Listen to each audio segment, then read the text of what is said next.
क्या आप जानते हैं कि हम जिस युग में जी रहे हैं उसका अंत कैसा होगा? क्या वह रात सच में इतनी भयानक होगी कि सूरज भी निकलने से डर जाएगा? ब्रह्मांड की पहली ध्वनि ओंकार से सृष्टि का चक्र शुरू हुआ। सतयुग की दिव्यता, त्रेता की मर्यादा और द्वापर के न्याय के बाद आज हम उस मोड़ पर हैं जिसे कलयुग कहा जाता है, पापों का युग। लेकिन क्या यह अंत है या एक नई शुरुआत की चेतावनी? कलयुग का आरंभ तब हुआ जब भगवान श्री कृष्ण ने अपनी लीला समाप्त कर पृथ्वी से प्रस्थान किया। ज्योतिषीय गणना के अनुसार यह काल लगभग 3102 ईसा पूर्व का है। कलयुग की कुल आयु 4,32,000 वर्ष है, जिसमें से अभी केवल 5,000 वर्ष बीते हैं। अभी 4,27,000 वर्षों का सफर शेष है।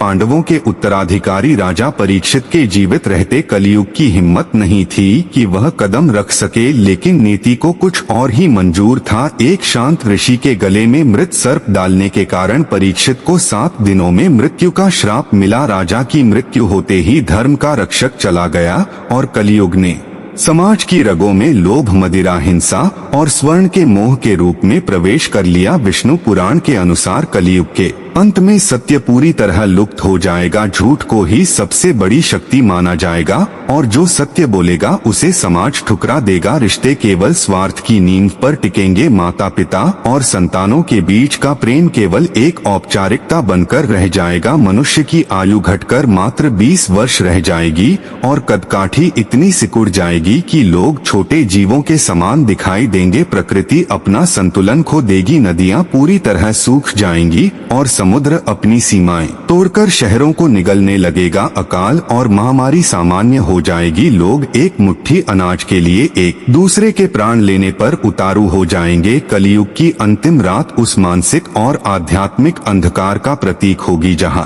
मानवता अपनी पूरी चेतना खो देगी। उस समय धर्म केवल किताबों में रह जाएगा और लोग ईश्वर को पूरी तरह भूल चुके होंगे। जब अधर्म अपनी चरम सीमा लांघ जाएगा और पाप का घड़ा भर जाएगा, तब शून्य से एक महानायक का उदय होगा। भगवान विष्णु का 10वां और अंतिम कल की अवतार संभल नामक स्थान पर एक ब्राह्मण परिवार में उनका जन्म होगा। भगवान परशुराम उनके गुरु होंगे जो उन्हें अस्त्र शस्त्र की शिक्षा देंगे। कल की अवतार देवदत्त नामक श्वेत अश्व पर सवार होकर आएंगे। उनके हाथ में रत्नजड़ित दिव्य तलवार होगी जिसकी चमक से अधर्मियों की आंखें चौंधिया जाएंगी। वे समस्त धरती से म्लेच्छों और पापियों का संहार करेंगे। यह कोई साधारण युद्ध नहीं बल्कि पूरी सृष्टि का शुद्धिकरण होगा। उस समय आकाश से देवताओं की पुष्प वर्षा होगी और कलयुग का राक्षस कली पराजित होगा। उस राख और विनाश के बीच से फिर से जन्म लेगा एक नया सतयुग जहां फिर से सत्य, धर्म और शांति का वास होगा। पृथ्वी फिर से हरी भरी होगी